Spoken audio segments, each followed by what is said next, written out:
নমস্কার বন্ধুরা, job update চ্যানেলের পক্ষ থেকে তোমাদের সকলকে স্বাগত।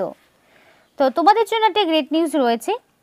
আরআরবি কলকাতার পক্ষ থেকে নতুন একটি বিজ্ঞপ্তি জারি হয়েছে, সম্পূর্ণটি নতুন আপডেট এবং এখানে কিন্তু তোমরা চাইলে আবেদন করতে পারো।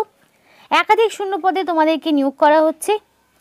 আর এখানে মিনিমাম শিক্ষাগত যোগ্যতা যদি থাকে তোমার উচ্চ মাধ্যমিক পাস, তাহলে তুমি অবশ্যই আবেদন করতে পারছো এবং সাথে তোমার বয়সটা হতে হবে মিনিমাম 18 বছর। তাহলে তোমরা ছেলে মেয়ে যে কেউই এখানে অ্যাপ্লিকেশন করতে পারবে। আর এখানে যে তোমার আইটিআই লাগবে তা কিন্তু নয়, মানে এখানে তোমার কোনো রকম আইটিআই এর ডিগ্রির কিন্তু প্রয়োজন হচ্ছে না, উচ্চ মাধ্যমিক থাকলেই আবেদন করার একটা সুযোগ রয়েছে। তো সম্পূর্ণ ভিডিওটি দেখো, এ টু জেড সমস্ত তথ্য, সিলেকশন প্রসেস থেকে শুরু করে যাবতীয় ডিটেলস যা যা রয়েছে সব কিছুই শেয়ার করব তোমাদের সাথেই। কিন্তু তার আগে প্রত্যেকের কাছে একটাই রিকোয়েস্ট জানাবো যে যারা এখনও চ্যানেলটিকে সাবস্ক্রাইব করোনি তারা ঝটপট চ্যানেলটিকে সাবস্ক্রাইব করে পাশে থাকা বেল আইকনটি ক্লিক করে দিও, যাতে করে পরবর্তী সমস্ত ইনফরমেশন পেয়ে যেতে পারো। তো আর দেরি কিসের, এবার অফিসিয়াল নোটিশ নিয়ে বিস্তারিত আলোচনা শুরু করি। তো বন্ধুরা দেখো, এটা সেই অফিসিয়াল নোটিফিকেশন যেখানে 17 তারিখ থেকে অ্যাপ্লিকেশন এবং সেপ্টেম্বরের তোমাদের এখানে 16 তারিখ পর্যন্ত অ্যাপ্লিকেশন জারি থাকবে। অর্থাৎ প্রায় এক মাস সময় থাকছে। 17 তারিখ থেকে অ্যাপ্লিকেশন শুরু এবং 16 তারিখে অ্যাপ্লিকেশন শেষ হচ্ছে, মানে সেপ্টেম্বরের 16 তারিখ পর্যন্ত আবেদন জানাতে পারবে। এবং অ্যাপ্লিকেশনটা অনলাইনেই তোমাকে করতে হবে, অনলাইন অ্যাপ্লিকেশন ছাড়া অন্য কোনোভাবেই অ্যাপ্লিকেশন করার সুযোগ নেই। কিন্তু এখানে তোমাদের একটা প্লাস পয়েন্ট কি বলো তো, তোমরা একটা কারেকশনের সুযোগ পাচ্ছ। যদি কোনো রকম ভুল ত্রুটি হয় তাহলে তোমরা এডিটের একটা সুযোগ পাবে, এডিট উইন্ডো যেটা খোলা থাকবে 17 সেপ্টেম্বর থেকে 26 সেপ্টেম্বর পর্যন্ত। তাহলে এই কদিন তোমরা তোমাদের হাতে সময় থাকবে, তার মধ্যে যদি কারোর কোনো ভুল ত্রুটি হয়ে থাকে সেটাকে তোমাকে কারেকশন করে নিতে হবে। এবার চলো মেন ক্রাইটেরিয়াগুলো এবার জেনে নেওয়া যাক। এবার দেখো এখানকার এজ লিমিটটা কি বলা রয়েছে। তো এখানে বিভিন্ন ধরনের পোস্ট রয়েছে, তোমরা সেটা দেখতে পাবে। তো এক একটি পোস্টের জন্য এক এক রকমের তোমাদের এজ লিমিট রয়েছে এবং তোমাদের যে বয়সটা সেটা 1/1/2025 অর্থাৎ 2025 সালের 1 জানুয়ারি সেই ডেট অনুযায়ী তোমাদের বয়সটাকে হিসাব করতে হবে। কোনো পোস্টের ক্ষেত্রে 18 থেকে 33 বছর বয়স রয়েছে, কোনো পোস্টের ক্ষেত্রে 18 থেকে 36 পর্যন্ত রয়েছে, আবার কোনো পোস্টে 19 থেকে 36, কোনো পোস্টে 20 থেকে 36, 20 থেকে 38ও রয়েছে, 20 থেকে 43ও রয়েছে, 21 থেকে 33 বছর পর্যন্ত আবেদন করতে পারবে, 21 থেকে 43ও রয়েছে। অর্থাৎ যেটা দাঁড়ালো মিনিমাম 18 বছর থেকে শুরু করে ম্যাক্সিমাম মোটামুটি তোমরা 43 বছর পর্যন্ত যারা রয়েছো। এবার এখানে ক্যাটাগরি ওয়াইজ তো আবার ছাড় রয়েছেই, মানে এই যে তোমাদের ক্যাটাগরি মানে ইউআর, ইডাব্লিউএস, এসসি এসটি এদের জন্য আবার বয়সের ছাড় থাকবে। মানে এসসি এসটি ওবিসিরা যে ছাড়টা পেয়ে থাকে সেটা তোমরা পেয়ে যাবে। ওবিসি প্রার্থী হলে 3 বছরের ছাড়, দেখো সেই লিস্টটাও দেওয়া রয়েছে, দেখে নাও। ওবিসি প্রার্থীরা পেয়ে যাবে 5 বছরের ছাড় এবং এসসি এসটিরা 5 বছর, ওবিসিরা 3 বছর, এক্স সার্ভিসম্যান, পিডাব্লিউডি ক্যান্ডিডেট প্রত্যেকের জন্য সেই ছাড়গুলো থেকে যাবে। এবার আপার এজ লিমিট যেটা রয়েছে তার সঙ্গে +3 +5 এভাবে কাউন্ট করে নেবে। এবার অ্যাপ্লিকেশন করতে গেলে তোমাদের অ্যাপ্লিকেশন ফিস দিতে হবে। তো ফর অল ক্যাটাগরির ক্যান্ডিডেট, শুধুমাত্র SC ST, PWD, female, transgender, ফিমেলটা এনি ক্যাটাগরির হতে পারে, এদের জন্য শুধুমাত্র 250 টাকা। কিন্তু বাকি পড়ে থাকলো কারা, ইউআর আর ওবিসি মেল ক্যাটাগরির, তাদেরকে দিতে হবে 500 টাকা এবং এটা কিন্তু রিফান্ড পেয়ে যাবে। এই 500 টাকার মধ্যে 100 টাকা তোমরা রিফান্ড পেয়ে যাবে যদি তোমরা সিবিটি টেস্ট অ্যাটেন্ড করো। আর এখানে যারা 250 টাকা দেবে তারা কিন্তু সেটা 250 টাকাটা আবার ফেরত পেয়ে যাবে যদি তোমরা সিবিটি টেস্ট অ্যাপিয়ার হও। আর শুধুমাত্র সিবিটি টেস্ট যারা দেবে তারাই কিন্তু ফিসটা ফেরত পাবে, বাকিটা কিন্তু পাবে না। এবং অনলাইন অ্যাপ্লিকেশনটা তোমরা ক্রেডিট কার্ড, ডেবিট কার্ড, ইউপিআইডি যে কোনোভাবেই পেমেন্ট করতে পারো, অনলাইন ছাড়া অন্য কোনোভাবেই আবেদন এখানে গ্রহণ হচ্ছে না। তো সিলেকশন প্রসেস বলি, তোমাদের সিবিটি টেস্ট হবে, এবং ডকুমেন্ট ভেরিফিকেশান দুটোই কিন্তু হবে। তো এই যে সিবিটি টেস্টটা হবে সেখানে তোমরা 90 মিনিট সময় পাবে, 100টা কোশ্চেন থাকবে। আর এখানে তোমাদের যেটা বলা রয়েছে 120 মিনিট পিডাব্লিউডি ক্যান্ডিডেটরা সময় পাবে।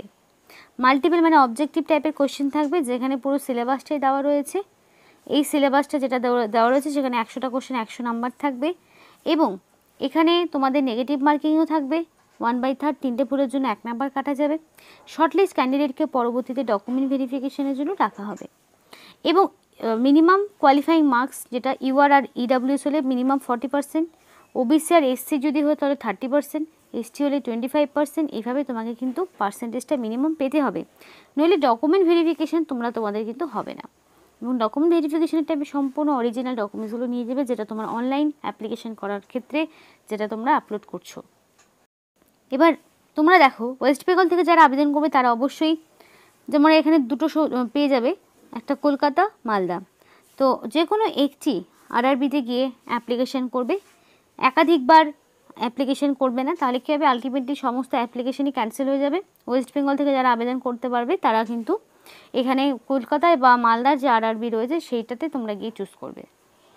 আমি এবার দেখাবো, এখানে প্রচুর রকমের তোমরা দেখতে পাবে পোস্ট রয়েছে, সব রকম, মানে কিন্তু আমি বেসিক্যালি দেখাবো উচ্চ মাধ্যমিক পাশে যে পোস্টগুলো রয়েছে। যেমন ধরো তোমাদের এখানে কার্ডিয়াক টেকনিশিয়ান যেটা রয়েছে, যেখানে তোমাদের 25,500 টাকা পার মান্থ স্যালারি, এবং 18 থেকে 36 হচ্ছে বয়স। উচ্চ মাধ্যমিক তোমার যোগ্যতা সায়েন্স নিয়ে যারা উচ্চ মাধ্যমিক করেছো, এবং সাথে যাদের ডিপ্লোমা করা রয়েছে কার্ডিওলজি অথবা ল্যাব তোমাদের ইনভেস্টিগেশনের ওপরে, তারা কিন্তু আবেদন করতে পারবে। তারপরে তোমাদের দেখো তোমাদের ইসিজি টেকনিশিয়ানের ক্ষেত্রে উচ্চ মাধ্যমিক অথবা গ্র্যাজুয়েশন লাগবে। তোমাদের মানে ল্যাবরেটরি টেকনোলজির ওপরে যাদের ডিগ্রি রয়েছে, উচ্চ মাধ্যমিক প্লাস ল্যাবরেটরি টেকনোলজির ওপরে ডিগ্রি বা ডিপ্লোমা রয়েছে, তারা আবেদন করতে পারবে। 18 থেকে 36 বয়স, 25,500 টাকা পার মান্থ স্যালারি। ফিল্ড ওয়ার্কারের ক্ষেত্রে 19,900 টাকা পার মান্থ স্যালারি, যেখানে উচ্চ মাধ্যমিক লাগছে। এখানে উচ্চ মাধ্যমিকে তোমার সায়েন্স ব্যাকগ্রাউন্ড থেকে হতে হবে, উচ্চ মাধ্যমিকে বায়োলজি বা কেমিস্ট্রি যদি থাকে তাহলে আবেদন করতে পারবে। এক্ষেত্রে যেমন অনলি তোমার উচ্চ মাধ্যমিক লাগছে, তার জন্য কোনো রকম ডিগ্রি বা ডিপ্লোমা কিন্তু লাগছে না ফিল্ড ওয়ার্কারের ক্ষেত্রে। বাকিগুলো তোমরা নিজেরাও দেখে নিতে পারো একবার। ল্যাবরেটরি অ্যাসিস্ট্যান্টের ক্ষেত্রে উচ্চ মাধ্যমিক সায়েন্স লাগবে, এবং অবশ্যই ডিপ্লোমা ইন মেডিকেল ল্যাবরেটরি টেকনোলজির ওপর ডিগ্রি। 18 থেকে 36 বয়স, 21,700 টাকা পার মান্থ স্যালারি রয়েছে। তো এই করে কিন্তু বিভিন্ন রকম পোস্ট তোমরা দেখতে পাবে। রেডিওগ্রাফার, এক্সরে টেকনিশিয়ান, যেখানে উচ্চ মাধ্যমিকে যাদের সায়েন্স ছিল এবং সাথে যাদের এক্সরে টেকনিশিয়ান বা রেডিওলজির ওপরে যাদের ডিগ্রি রয়েছে তারা কিন্তু আবেদন করতে পারবে।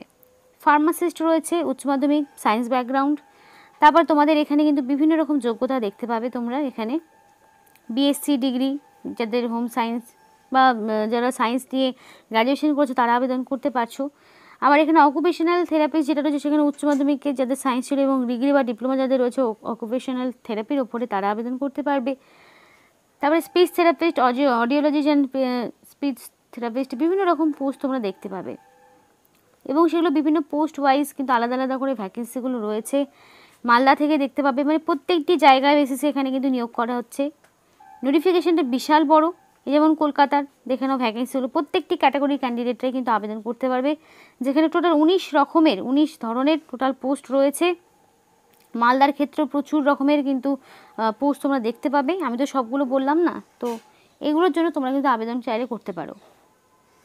এবং অ্যাপ্লিকেশন করার আগে তোমাদের যে বিষয়টা মাথায় রাখতে হবে, তোমাদের যে কোয়ালিফিকেশনটা চাওয়া হয়েছে সেটা যে কোনো রেকগনাইজ বোর্ড, ইউনিভার্সিটি বা ইনস্টিটিউট থেকে হতে পারে, কিন্তু অ্যাপ্লিকেশন করার যে লাস্ট ডেট সেই অনুযায়ী তোমার কমপ্লিটলি এডুকেশনাল কোয়ালিফিকেশন থাকতে হবে। এবার বলা রয়েছে candidate who submit more than one application for the post against the CEN is summarily rejected. অর্থাৎ একের বেশিবার অ্যাপ্লিকেশন একেবারেই করবে না, একবারই অ্যাপ্লিকেশন করবে, সেটা নির্দিষ্ট একটি অফিসিয়াল ওয়েবসাইটে গিয়ে, যাতে করে তোমার অ্যাপ্লিকেশনটা ক্যান্সেল না হয়ে যায়, তার জন্য কিন্তু তুমিই দায়ী থাকবে।